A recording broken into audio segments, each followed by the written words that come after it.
programa es clasificación más 13. Puede contener opiniones personales que son responsabilidad de quien las emite.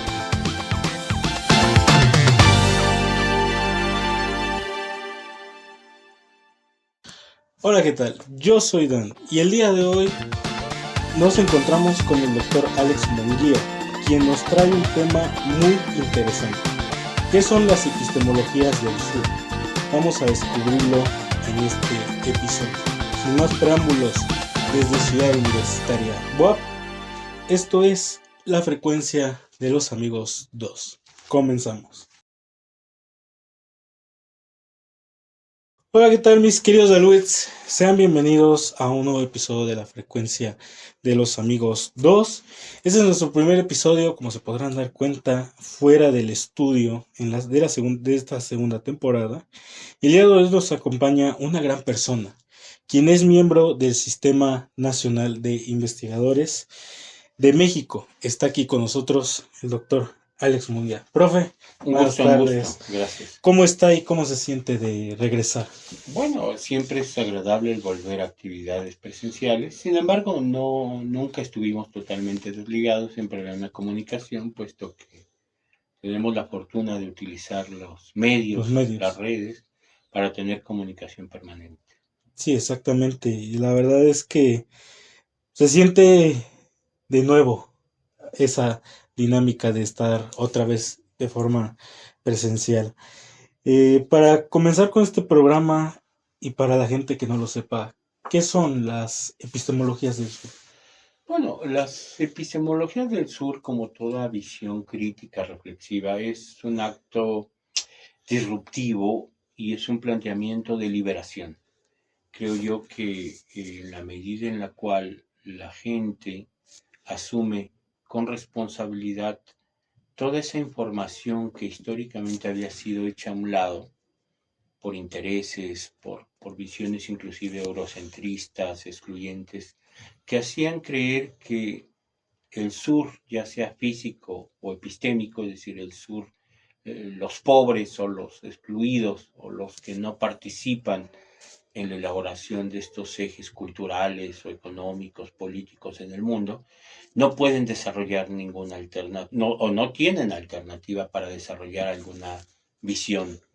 Y creo yo que el elemento emancipador está en empezar a cuestionar estas visiones restrictivas y empezar a atreverse a reflexionar desde una perspectiva propia, desde ese sur, desde esa visión de subalterno, erróneamente, porque nunca hemos, es decir, depende de, aunque el centro del poder haya asumido que éramos subalternos, pero empezar a romper esas visiones y empezar a atrevernos a plantear, cuestionar lo establecido y generar visiones novedosas que parten de inclusive una visión ancestral, en el caso mexicano, ¿no? Visión de pueblos indígenas, con cómo se toman las decisiones, la lógica de la vinculación con el entorno, la naturaleza, todos esos elementos que no son nuevos, pero hay que empezar a revalorarlos en su justa medida, ¿no? Empezar a incidir en el pensamiento dominante. Sí, porque bueno, justamente lo hablamos mucho durante clases y es que predominan más las ideas tanto europeas como la misma idea de norteamericana. Claro, sí, indudablemente. Creo yo que estamos en el tiempo de atrevernos a plantear alternativas, visiones que generarían un mundo diferente, ¿no? Porque creo yo que hay un desgaste en el pensamiento occidental ante esta posible, o lo que vivimos el año pasado, una posible tercera guerra mundial, donde la sinrazón de Occidente era, ante un conflicto, más armas, más violencia, mientras que es posible acceder a un estado de paz, a un estado negociado, a un momento donde las partes se sienten a dialogar, que es la propuesta desde nuestro punto de vista. Sí, más que nada no escalar más en en un conflicto, Claro, porque eso nos conllevaría a sufrir, bueno, a tener un problema mucho más grave, no solo a nivel regional, porque siento claro, que ya esto se extendería un poco más a nivel global con la interconexión ya actual del mundo, claro. sí podría conllevar a catástrofes globales. Sí, por supuesto. Yo creo que estamos en un tiempo donde es ideal para generar una visión alternativa. Hay que abrir los espacios, hay que reflexionar de manera crítica eso que nos asumieron como los valores absolutos, ¿no? Pero que respondían a visiones sesgadas. Creo que es el tiempo de empezar a reflexionar desde nuestra propia condición. Sí, sí, sí. Sí, porque, bueno, la verdad es que son ideas que no se adaptan tal cual a lo que somos como sociedad aquí, tanto en México como en Latinoamérica, yo me atrevería a decir. Sí, específicamente, por ejemplo, en la toma de decisiones, yo creo que un elemento importante que podemos rescatar de los valores de culturas ancestrales es la toma de decisión consensuada mediante la discusión de todos y encontrar puntos convergentes, mientras que los modelos de toma de decisión como democracia representativa, que finalmente no representa a nadie, la gente no conoce al representante, pues sesga la toma de decisiones, ¿no? Mientras que hay visiones mucho más claras en la cual esa lógica de todo para todos sin nada para alguien en particular, yo creo que debería regir el mundo hoy en día en un momento tan complejo como el actual, ¿no? Sí, porque, bueno, hoy en día, bueno, no sé si haya gente que lo sepa, pero el mundo está muy convulso Claro, últimamente, tanto con las guerras que se viven en Oriente Medio, como las guerras que se podrían librar, tal vez en un futuro no tan lejano, incluso no sabemos si cuando ya este podcast se publique, no sabemos si ya hayamos comenzado con Taiwán, con China y Taiwán, que es un tema muy reciente y está sucediendo actualmente. sí, indudablemente. Sí, yo creo que van has tocado el punto sustantivo. Estamos previos inclusive a la imposición de aranceles por parte de Estados Unidos a la producción mexicana en diferentes rubros, pero más allá de la imposición o no de estos aranceles, lo que resulta cuestionable es que no haya una estabilidad en el máximo poder político del mundo, que son los Estados Unidos, que haya estos vaivenes donde no dejan claro cómo avanzar. Yo creo que ahí México tiene una experiencia muy importante porque el mundo se sorprende respecto a la posición de México de siempre priorizar la negociación política, de encontrar puntos convergentes en lugar de la descalificación. Y es porque algo hemos aprendido y es que la relación con Estados Unidos nunca ha sido fácil. Sí, Hemos sufrido una serie de agresiones en el siglo XIX que inclusive mutilaron al país, pero que nos llevan a una necesidad de reflexionar y sentarnos a negociar y saber que finalmente debe haber una posición congruente por parte de Estados Unidos para encontrar visiones alternativas. Digo, pongan o no pongan los aranceles, la posición de México es la negociación, sí, encontrar puntos convergentes. Y creo yo que hacia allá debemos avanzar, ¿no? sí, al final de cuentas, creo que no es muy buena idea estar peleando más Claro, con Estados Unidos, nuestro principal socio. Obviamente hay cosas que a lo mejor seguro, hacen claro, y no nos gustan, pero de los hechos es que Estados Unidos es nuestro mayor socio comercial.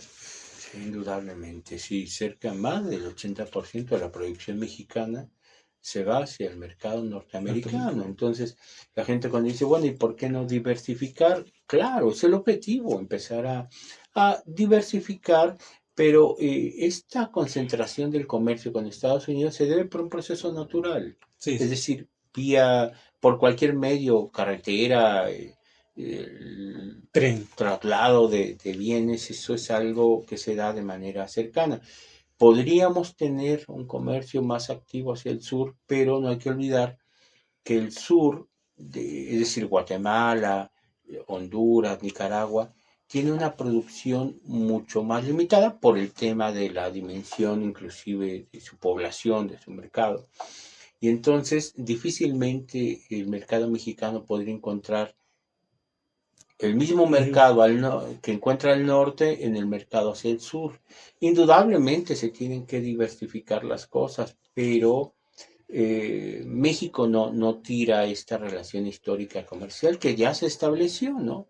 Y se estableció por tratados comerciales, por esta cercanía, que finalmente, erróneamente supone Estados Unidos que nos ha beneficiado. Hay muchas críticas porque ese modelo tampoco beneficia a los mexicanos, pero de alguna manera ya está Sí, establecido. Entonces habría que indudablemente recuperar y discutir y reanalizar estos compromisos que tiene México con el mercado del norte, pero sí, en este momento la lógica indicaría la negociación, la discusión, encontrar puntos convergentes, ¿no? sí, exactamente. Y bueno, es que Estados Unidos siempre ha intervenido en, bueno, no solo en México, sino ha habido muchas más naciones en las que ha intervenido precisamente para obtener de alguna forma estos beneficios, Claro. para obtener precisamente lo de sus intereses. Lo que está haciendo Trump, ¿cree que sea de verdad porque lo necesita Estados Unidos? Claro, bueno, muchos analistas señalan que hay un déficit presupuestal muy grande en Estados Unidos y que hablaban de 500.000 millones de dólares que necesita para su economía y que intenta sacarlos por todos los medios vía las remesas mexicanas, por ejemplo, que son 63.000, 64.000 millones de dólares anuales, Sí, vía esta idea errónea de que ellos pierden en la relación comercial. Y digo errónea porque en realidad no hay ninguna pérdida. Digo, esto de imponer aranceles a autos no fabricados en Estados Unidos, pero con componentes norteamericanos, americanos. pues va a ser indudablemente una locura, porque ¿cómo se va a establecer este arancel? Porque lo que México aporta indudablemente hay cadenas de producción, hay plásticos en ciertos componentes, tornillos o algo que pueda colaborar en la elaboración y el ensamblaje de los Sí, autos, pero indudablemente pues son productos que vienen del norte, son tratados, incorporados con una producción local y ensamblaje y luego son regresados a los Estados Unidos. No es de que sean desarrollados 100% desde México. sí, o en otros países. Pero algo que es muy importante señalar es que si necesita Estados Unidos esta búsqueda de recursos, yo creo que indudablemente algo que no se ha hablado es un desgaste del dólar como moneda de cambio mundial. Yo creo que no se ha señalado y yo creo que nunca lo va a aceptar y creo que en aras de mantener la fuerza del dólar va a ser capaz inclusive de desarrollar conflictos insospechables en el mundo, ¿no? Sí, Antes de sí. permitir que decaiga el dólar. Pero yo creo que por el tema de la producción, por el tema de los déficits fiscales, por el tema de la deuda, que principalmente China es el principal acreedor, acreedor, ¿no? Es Sí, decir, es una economía que está enlazada con estas redes con, financieras sí, internacionales. Es decir, Estados Unidos estaría como un principal deudor hacia una tenencia de deuda que tiene China y que puede generar pues una presión al mercado y a la moneda norteamericana. Pero sigue estando en el aire si realmente necesita Estados Unidos ese dinero o es un tema nada más de demostrar al mundo quién tiene la fuerza. Me hace pensar, por ejemplo, este acto terrible, ¿no? Que de la utilizar armas nucleares o las armas atómicas que emplearon contra Japón, el 6 y el 8, ¿no? De agosto Sí, del 45. Ya no estaba Roosevelt, no, y estaba Truman. Y cuando le preguntan por qué si ya estaban vencidos los japoneses, ¿por qué hacer uso de las armas nucleares? Y la respuesta pues es escalofriante, ¿no? Era para demostrarle al mundo quién llevaba los pantalones, es decir, ya no era necesario hacer uso de esas armas atómicas sobre Japón, pero era demostrarle al mundo quién iba a imponer ese nuevo orden que se había establecido, que sí, finalmente tuvo que después negociarse con la Unión Unión Soviética, Soviética. porque el gusto de hacer uso de las armas nucleares le duró muy poco, porque en poco tiempo ya también la Unión Unión Soviética, Soviética, como los propios chinos, tenían capacidad de nuclear. armas nucleares. Claro. Sí, ahorita, bueno, ya no solo es tanto China y Rusia, ya son, y dicen que Irán es uno ya también de ellos, Corea del Norte, obviamente, De armas nucleares, yo creo que Irán todavía no. Tendría la capacidad en potencial humano. Creo que los recursos para producir armas nucleares, eso estaría todavía vedado, porque sí, si no, nunca hubieran, Israel y Estados Unidos nunca hubiera permitido el desarrollo de armas nucleares. Sí hay otros estados que se ha comprobado que tienen armas nucleares, como Pakistán, por ejemplo, aliado de la política norteamericana, Corea del Norte,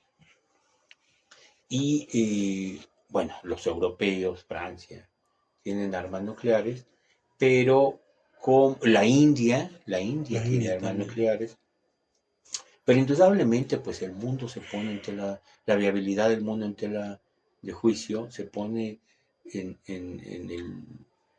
al límite ante estas decisiones unilaterales o las locuras de cada uno de estos gobernantes que puede llevarnos a un cataclismo, ¿no? Sí, porque, bueno, ya las armas de hoy en día ya no son las mismas que fueron utilizadas en la Segunda Guerra Mundial. Ya son avances Sí, tecnológicos un poco más avanzados, más sofisticados y preparados, adaptados para la época.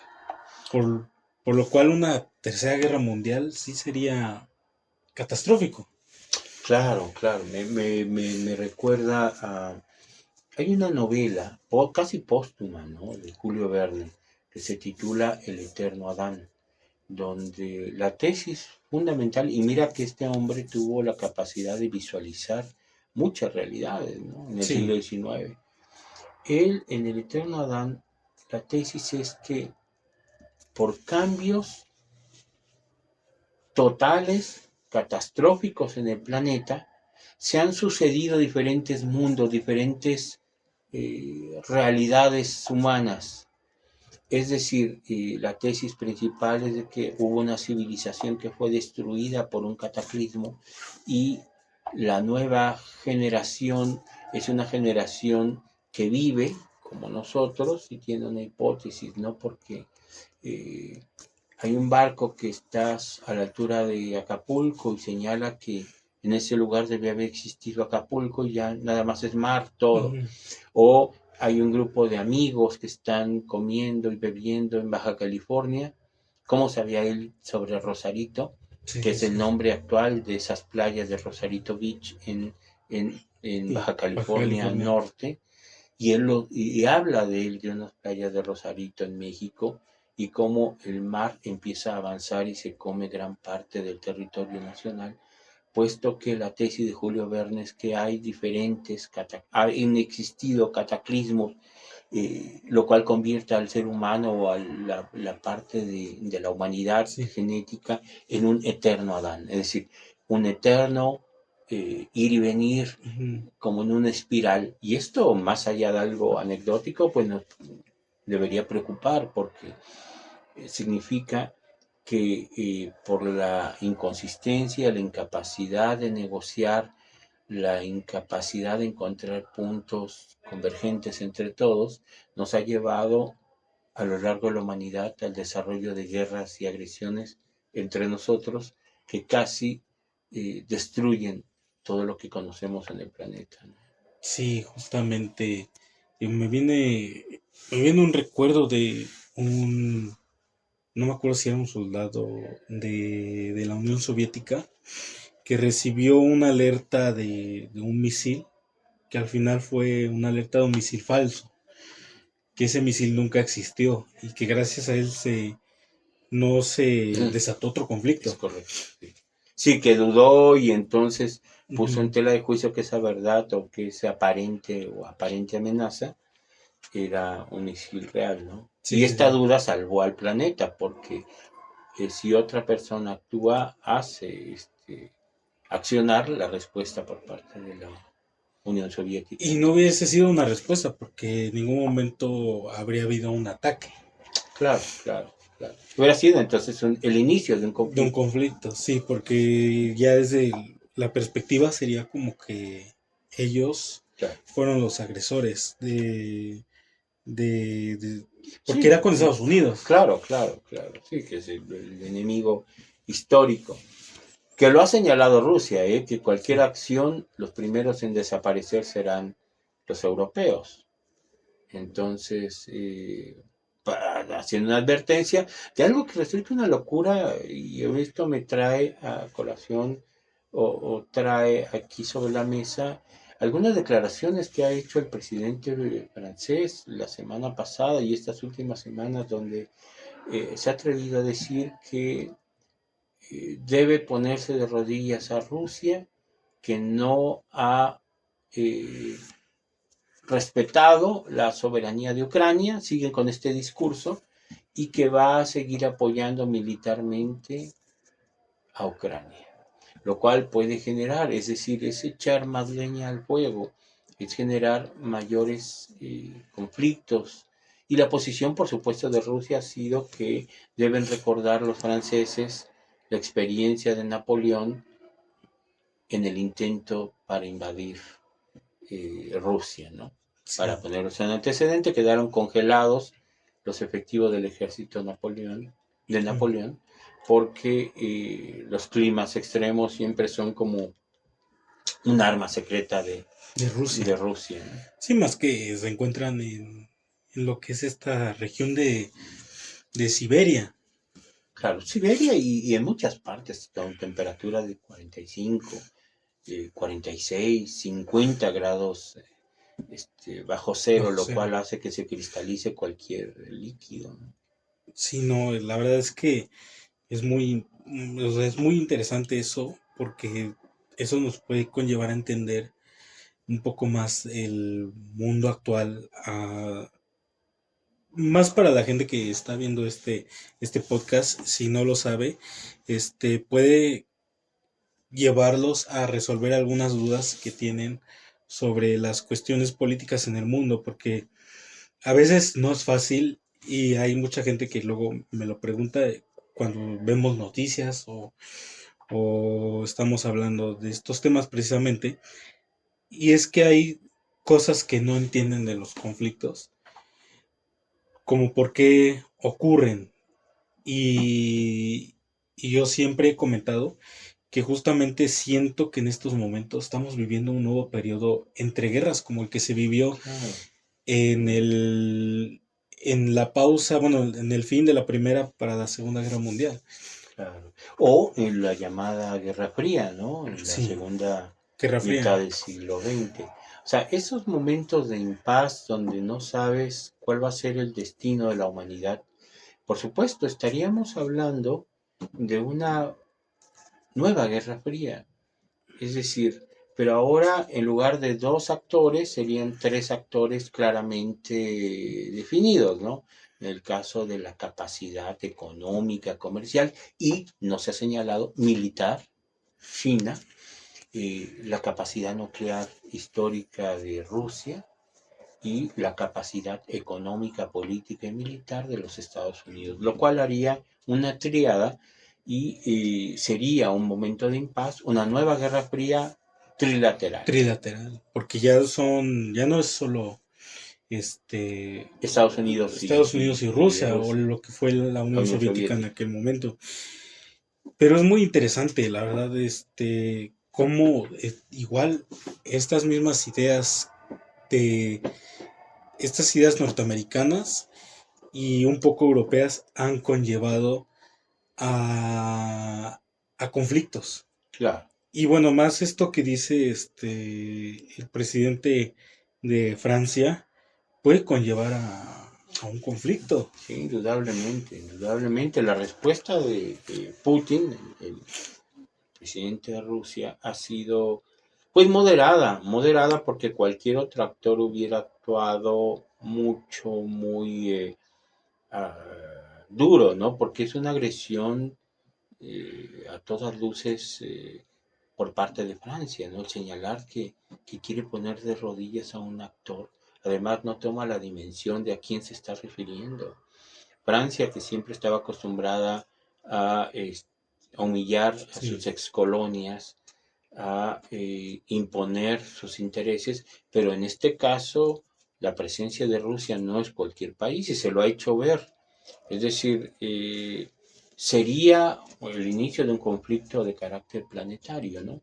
Y sabes qué es lo más importante, precisamente por todos esos hechos, uno acostumbrado siempre a suponer que Occidente es el dador de la filosofía, del conocimiento, hoy en día demuestran una incapacidad porque se muestran como pequeños ladronzuelos intentando, o sicarios intentando intimidar al resto del planeta.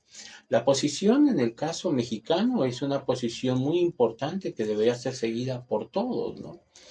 Es necesario tener la cabeza fría, sentarse a negociar, discutir las prioridades de la gente, de todos los espacios, ¿no?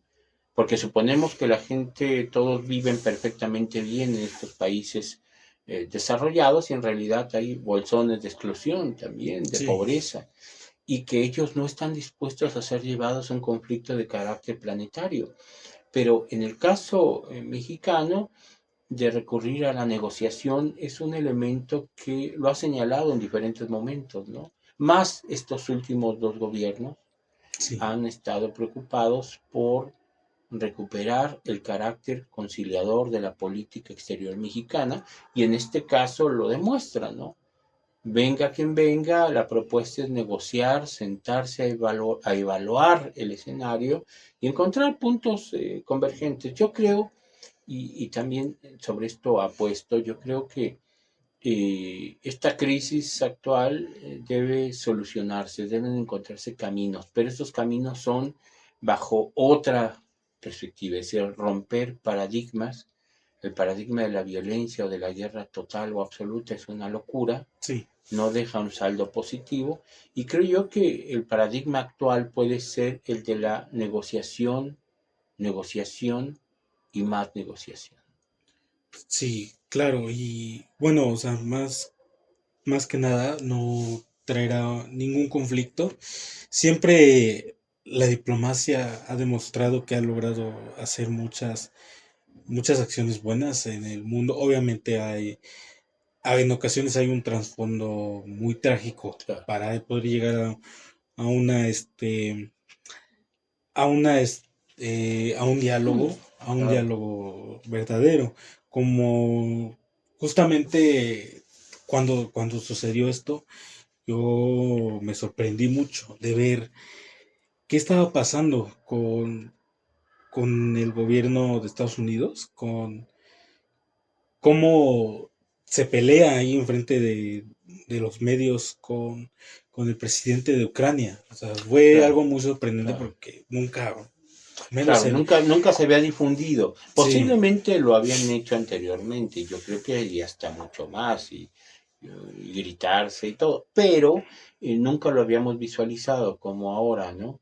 Que resulta pues evidente, ¿no? Hay quien asume que fue una agresión hacia Ucrania, hay quien define que esto fue una agresión hacia los protocolos norteamericanos, al irse vestido sin respetar algún tipo de protocolo, siendo él presidente de un país. Pero es que hay muchos elementos ahí de trasfondo. Yo creo que lo que ahí se negociaba, o lo que se intentaba negociar, era la cesión de ciertos bienes de Ucrania hacia los Estados Unidos, y el no aceptar esto por parte del presidente de Ucrania generó pues esta reacción, ¿no? Pero tampoco es de que el presidente de Ucrania tenga claro los intereses de su gente, ¿no? Porque además señalan que el periodo del presidente de Ucrania ya terminó. O Sí, sea, ya formalmente ya dejó el poder sí. en términos de los tiempos del ejercicio de su Ujú. cargo, pero se ha mantenido porque siguen En en guerra. guerra. Pero digo, no habría una legitimidad, ¿no? Por parte de la investidura de un presidente. Sí, sí, sí. No, y aparte, bueno, eso es algo que habían comentado que, bueno, en tiempos de guerra se podía extender el gobierno. Bueno, en la Ya, constitución de Ucrania claro, sí se, sí se podía eso es todo. extender el gobierno en cuestiones de guerra, precisamente. No sé si ya estaba como que contemplado que esto podía llegar a suceder, y por eso es que justamente la constitución viene ahí constituido Ese principio. que se No, puede. mira, pero más allá de que sea o no sea de manera formal, el presidente sí es el líder político máximo, pero lo cuestionable aquí está en que yo creo que ya a nadie le conviene una guerra, un conflicto. La propuesta es que se depongan las armas. Finalmente Rusia ha ganado ese conflicto. O sea, es evidente por la capacidad militar, eh, armamentística, el número de efectivos. Entonces, creo yo que lo conducente ahí es celebrar un armisticio, la deposición de armas y posteriormente ya la negociación política bajo los principios de que eh, el territorio ocupado por Rusia anteriormente ya no se va a devolver, puesto que es población mayoritariamente Rusa. rusa, y que entonces, bajo ese principio, la negociación debe encontrarse otras vías. Pero es posible, todo es posible cuando existe la disposición de Sí, vivir sin conflicto, ¿no? Y es lo que tiene que hacer Ucrania. Entonces, intentemos encontrar una lógica, porque la lógica belicista de agresión no deja absolutamente ningún buen resultado. De ahí la trascendencia de México.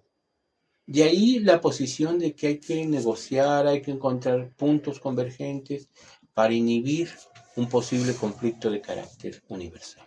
sí, no, y es que México ha participado en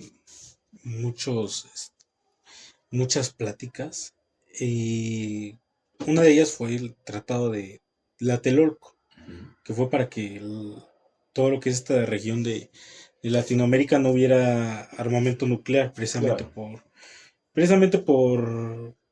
porque no nos metemos en conflictos también. Sí, sí, sí, sí, sí. Que fue en su momento criticado también porque decía, con esto estamos sentenciando el supremo derecho a tener armas nucleares.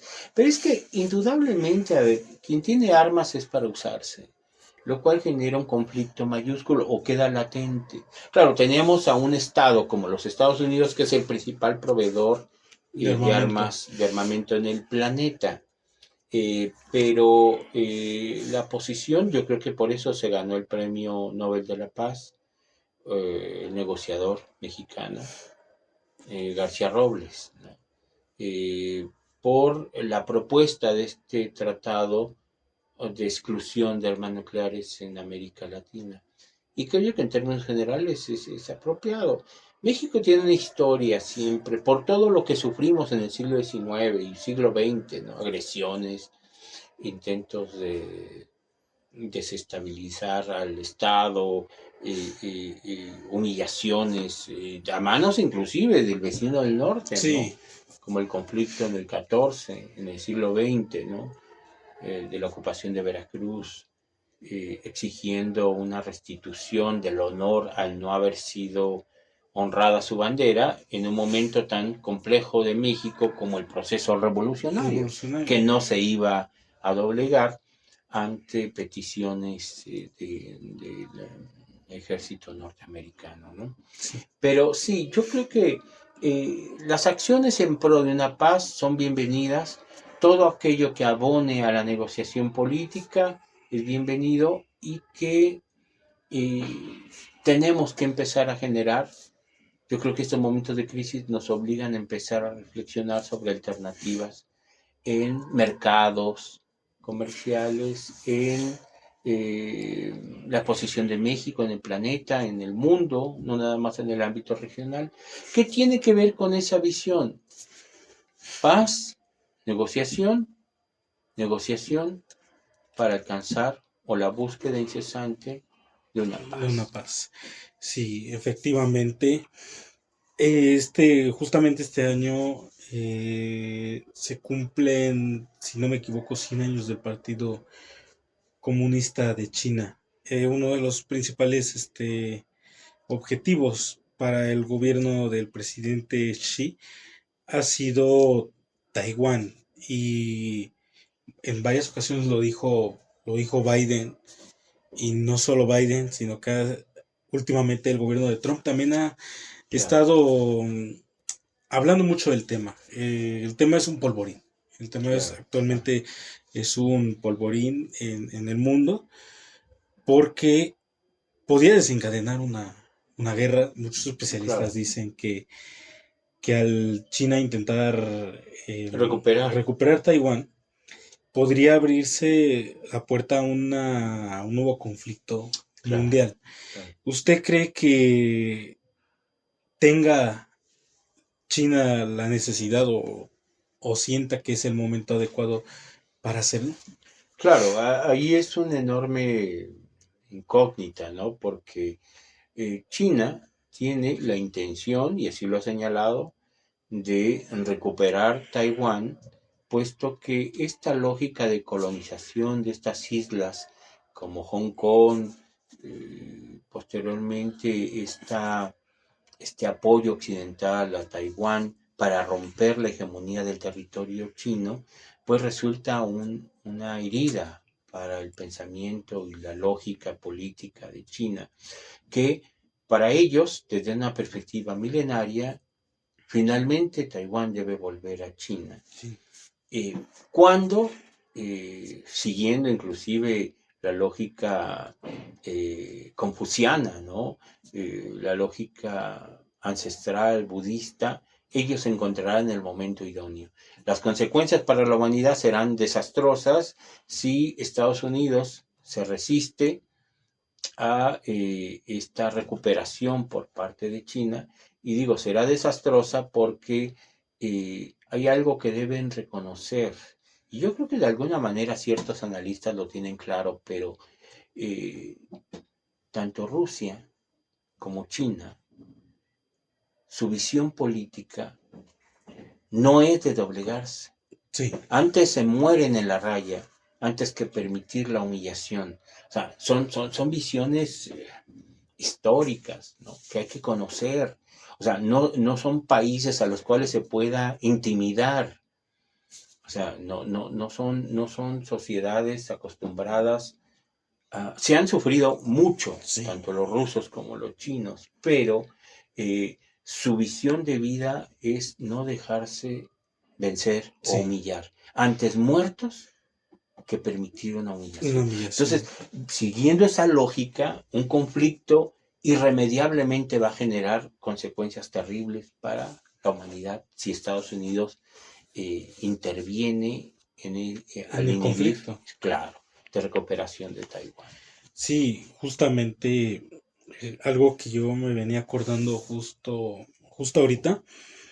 Yo conocí a una persona allá, bueno, de allá de China, y me contó algo muy interesante que era justamente que en los 4.000 casi 5.000 años que tiene China Como civilización. como sociedad, Ujú.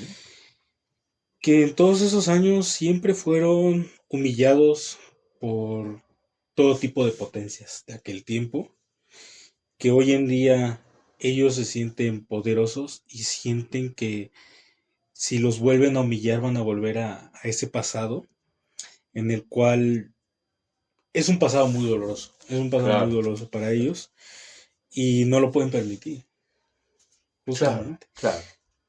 No, y Putin lo ha señalado en diferentes momentos, ¿no? Que si le siguen picando las costillas al oso, el oso como la figura De Rusia. histórica de Rusia, que van a sentir la fuerza como un oso, cuando un oso en el argot, no sé, de los que practican cacería o han tenido contacto con un oso, que si tú hieres a un oso es lo peor que puedes hacer, porque toda la furia se va a aplicar y se va realmente a recuperar y enojar y acabar con el contrincante.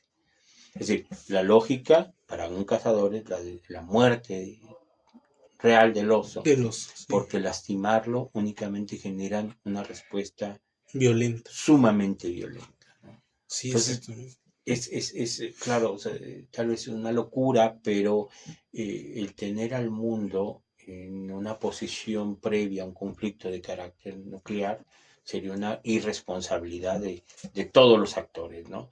Yo creo que aquí lo que se exige es que tengan un poco de cordura eh, y darse cuenta de las consecuencias terribles, porque si no, aquella novela de Julio Verne será una eterna realidad. Realidad.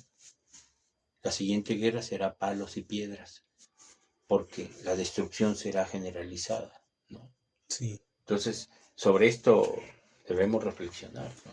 Sí, es algo que incluso como sociedad debemos reflexionar porque muchos podemos pensar, ah, está del otro lado del mundo, está Claro, en otra parte, acá no nos va a pasar nada.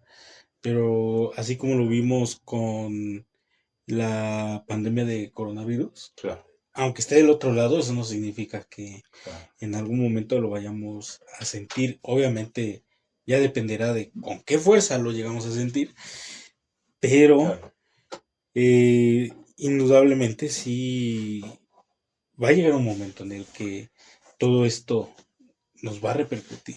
Claro, de hecho, antes de que tomara el poder, unos meses antes, de hecho, creo que fue antes del proceso electoral, eh, entrevistaron a Trump, un periodista mexicano de Televisa, Mm. y le preguntó que qué pasaría si Estados Unidos entraba en un conflicto planetario, ¿no? Y la respuesta de Trump fue de que si Estados Unidos entrara en un conflicto planetario, México ya no existiría, le dijo así, porque cualquier acción nuclear en contra de Estados Unidos a nosotros nos lleva de por medio, Sí, por estoy de la acuerdo. cercanía. Sí, Entonces, esto, por supuesto, que debería hacernos pensar, ¿no? sí, porque ya no son las mismas armas Claro, como ya lo había mencionado, ya no son las mismas armas que se usaron en la Segunda Guerra claro, Mundial, hay una sol- capacidad, que solo destruyeron pequeños claro. poblados o si acaso una ciudad, pero hoy en día ya esas armas ya son para destruir incluso países. Sí, una capacidad destructiva indiscutible, ¿no? Que no lo hacemos. Hay analistas y hay revisores de la capacidad nuclear y que tienen la, no documentación, pero sí están haciendo el seguimiento al funcionamiento de estas armas. Poco sabemos. Sabemos o nos podemos imaginar la capacidad destructiva de estas armas, ¿no? Sí, Pero las consecuencias reales no las hemos visto. porque y ojalá nunca Claro, nos llegue a claro. tocar A constatar eso. verlo, porque sí sería una catástrofe, no Sí, sí, solo para la región, sino que, como planetaria. ya lo habíamos mencionado, sino para todo el mundo. Pues es muy interesante todo lo que conlleva comprender estas situaciones, incluso las epistemologías del sur tratan de alguna forma algo y similar, pero no con la intención de como de entrar en conflictos.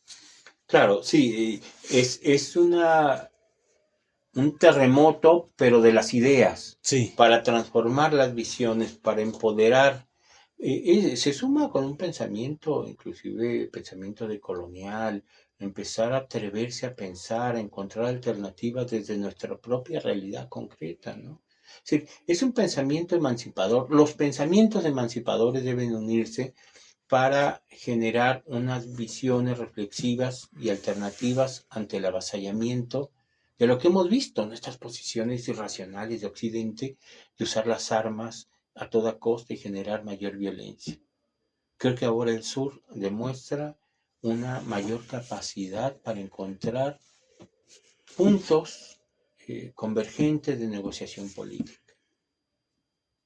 Negociación, Sí, negociación y más negociación.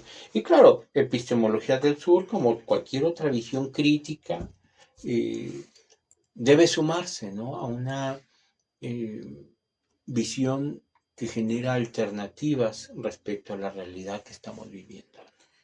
sí, exactamente. Son tiempos muy complejos Claro. actualmente. Son tiempos que no sabemos cómo nos toque vivirlos. Ojalá no con otros conflictos, pero siempre, bueno, yo creo que también siempre va a haber conflictos, no solo a nivel internacional, Claro. sino que a nivel regional, unos un tanto, eh, pues igual como le digo, a nivel regional, como lo que se ve en Myanmar con Sí, la sí. guerra civil que hay Y el actualmente, terremoto el terremoto, de hace unos justamente, días. justamente también cuando existe un régimen militar, ¿qué consecuencias tiene en un país? Si es que tiene consecuencias. Bueno, indudablemente la lógica del control político por fuerzas armadas o desde una perspectiva militar, pues genera una coerción en la participación civil, los ejercicios de discusión plena, como los parlamentos o congresos, lo cual genera, inclusive bajo esa visión de orden, un poco esa visión del siglo XIX positivista de orden y progreso. La visión militar es de que todo debe estar regulado, de que nada debe salirse de control de la planificación, lo cual genera una violencia y una afectación a los derechos fundamentales Sí, de los ciudadanos, porque las sociedades no responden a esas lógicas estrictas, ¿no? Lo sí, cual genera una locura porque se violentan todos los aspectos de la participación civil ciudadana. ciudadana, claro. Es decir, es una... No tiene sentido pensar en las dictaduras o el control militar de los gobiernos, pero en algunos espacios se ha visto como una manera, como estos estados Sí, del sur de Asia, como una alternativa para mantener el control, ¿no?, de esa sociedad, lo cual genera indudablemente, te digo, experiencias traumáticas, irracionales, ¿no?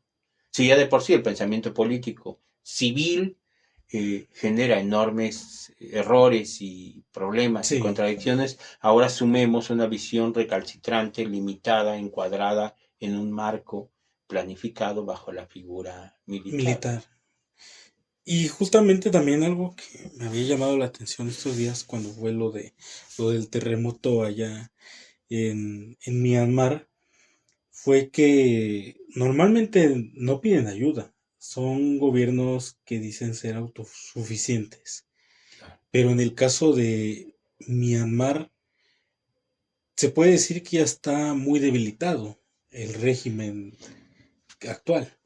Sí, bueno, indudablemente yo creo cuando vi esas escenas del terremoto, tanto en este país como en Tailandia, Tailandia y parte de Vietnam y hasta el sur de China, como mexicano, indudablemente sientes la desesperación que esas la sociedades están, cercanía. sí, sí, el sufrimiento. Y si te das cuenta, es una infraestructura hotelera creada para el turismo internacional. La gente originalmente de esos países o de ese espacio, pues vive en un entorno más en comunión con la playa, el mar, el coco. Ujú. Y con esto no quiero desacreditar estas visiones, son culturas ancestrales. El reino de Siam en Vietnam. Pero el hecho de generar esta infraestructura turística para infraestructura turística internacional hizo que construyeran estos enormes edificios. Y yo no sé si habían tomado en cuenta que también es zona sísmica. Y la respuesta iba a ser terrible en el momento en el cual se diera. Yo creo que cualquiera que conozca, por ejemplo, México diría, ¿y por qué México, si tiene una capacidad económica importante, por qué no construye rascacielos? ¿O por qué no en gran número, como podrían ser las ciudades mexicanas? Y la respuesta, deben reconocer, es que México sabe que es zona sísmica. La autorización de rascacielos aquí es indudablemente unas 5 veces más cara que cualquier otro rascacielos en cualquier otra parte del mundo, porque la regulación en México exige tener una infraestructura específica, cimientos específicos para inhibir los efectos devastadores de un terremoto. Entonces, es decir, en estos países, si te diste cuenta, estaban estos grandes edificios turísticos hasta con albercas, piscinas en el techo, casi piscinas olímpicas enormes, ¿no? Pero en una sociedad que no es partícipe de ese bienestar, ¿no? Y se ha venido abajo porque no tenían, supongo yo, el cuidado en la construcción como edificios antisísmicos. Es decir, esta fuerza devastadora ha evidenciado, yo creo que enormes bolsones que los podemos suponer de pobreza y exclusión en esos países y que para el turismo internacional llega a estos grandes rascacielos, conoce ese país y regresa al búnker en los rascacielos y disfruta de estas albercas, mientras que la población no tiene absolutamente nada. Sí. Sí fue algo también muy impactante eso. Bueno, esas imágenes. Yo la verdad estuve al pendiente desde el principio, desde que se supo la noticia. Por cierto, un saludo a nuestro público de allá de Tailandia y de Vietnam. Y, o sea, es muy... ¿Cómo la naturaleza puede ser tan dañina con los más pobres o tan dañina? No, tan dañina más o menos con todos. Porque bueno, al final de cuentas, a veces pasa a afectar a todos por igual. Sí. Bueno, son terribles. Y ya ni hablar de todas las teorías de conspiración, ¿no? ¿Recuerdas el arma HARP? Sí, el proyecto HARP. En el cual se bombardean las partes superiores e inferiores de la Tierra para generar una respuesta sísmica o ciclónica, lo cual puede ser cambios drásticos del clima. Como lo vivido en Acapulco, ¿no? Nadie toma conciencia y señalan que jamás habían visto esa capacidad destructora, porque todos los fenómenos físicos anuncian, o sea, hay una manera y más siendo costeros, los navegantes todos saben cuando se aproxima una tormenta y todo, pero en este caso esa capacidad destructiva no se había vivido jamás.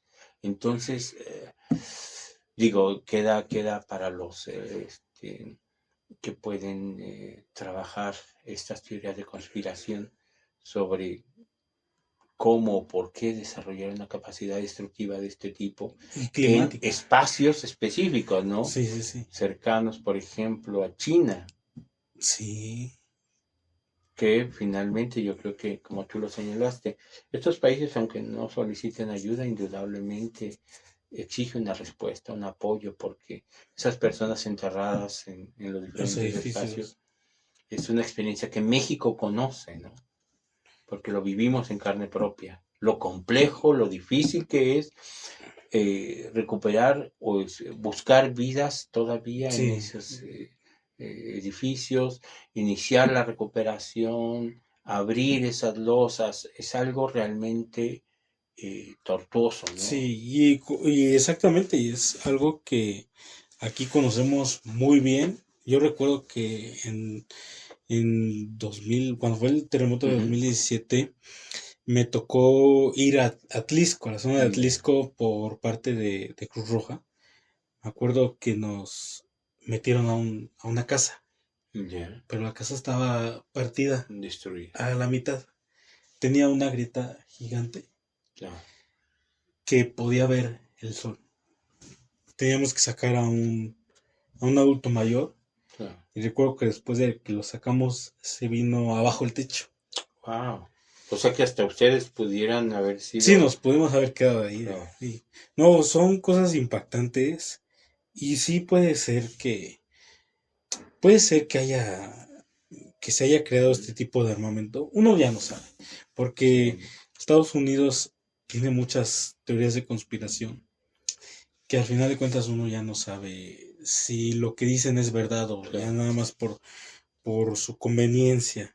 Y ya justamente para ir terminando, Sí, sí, ya que sí. estamos hablando de temas de conspiración, eh, ¿usted ha tenido una experiencia? Bueno, ya últimamente en el Claro. podcast estoy haciendo esto. Claro. eh, ¿Usted ha tenido una experiencia de terror o algo inexplicable que haya vivido? Bueno, en alguna ocasión yo iba manejando de México para la ciudad de Quetzaltenango, en Guatemala, y por la costa, y había está el volcán Tacaná, Sí, sí, sí. y hay carreteras que van bordeando El volcán. el volcán. Entonces, era tal vez medianoche, 12:30, 1 de la mañana, y iba manejando pegado al volcán, a la ladera del Del volcán, ¿no? volcán.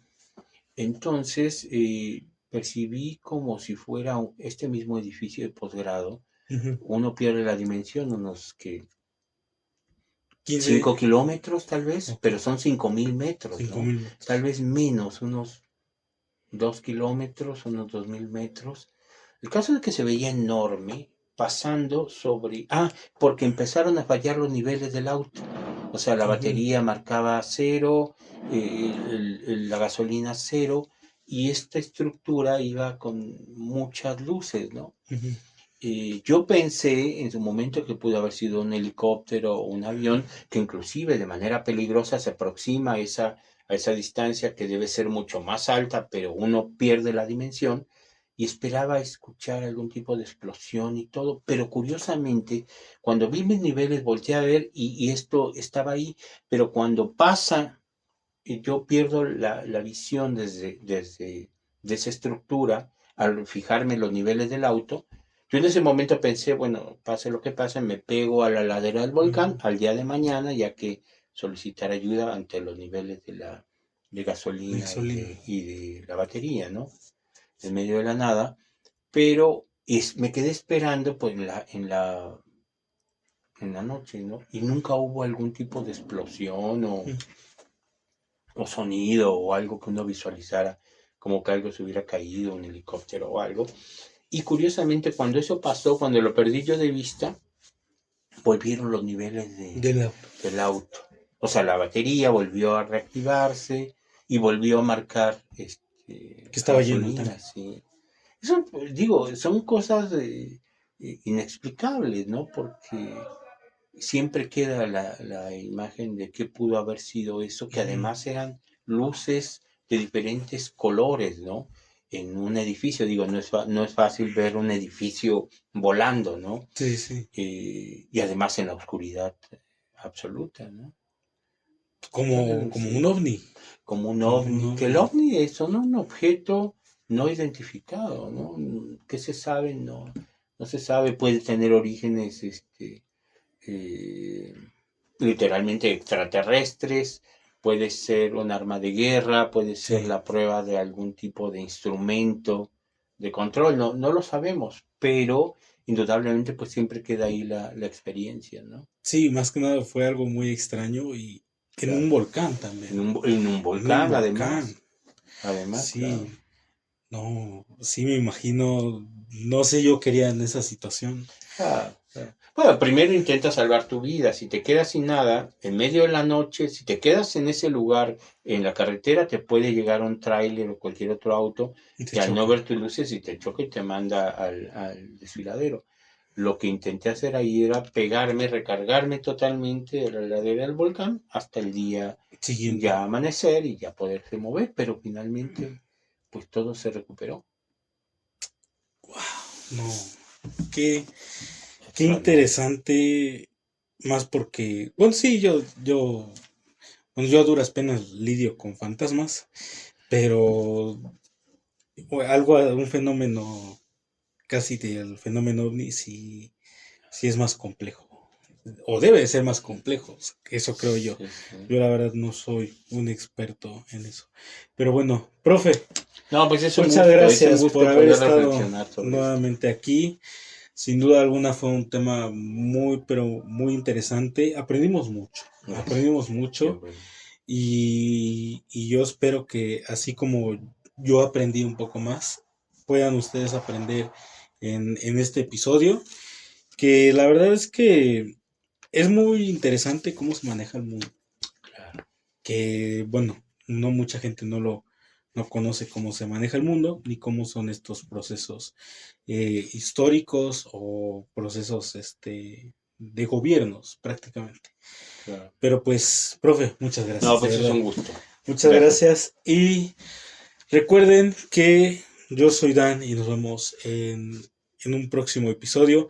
En el próximo episodio tendremos un tema igual, bastante interesante, y es que estará el dúo de tres con nosotros y vamos a hablar de cómo entender a los hombres.